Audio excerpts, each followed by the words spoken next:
timamugwadira mulungu watu ife anthu timayangula ifeyo timamupembedza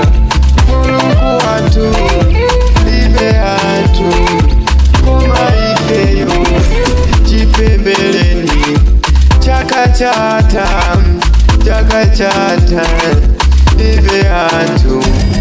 ife anthu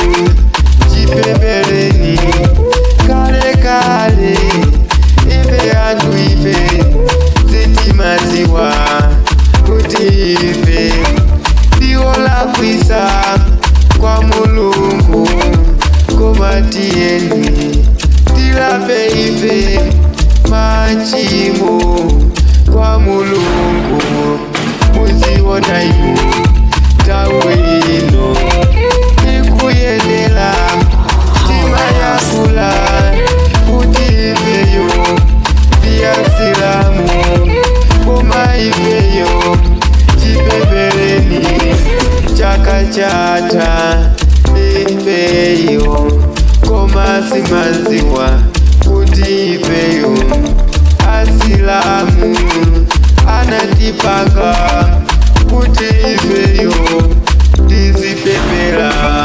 siku ndi siku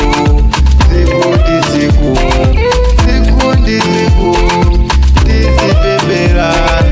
koma ifeyo chipembeleni chaka chatha kuti ife pamenepo tizipanga kuti ifeyo tiyasilamu koma ifeyo timalakwisa timamulakwila mulungu wathu koma tiyeni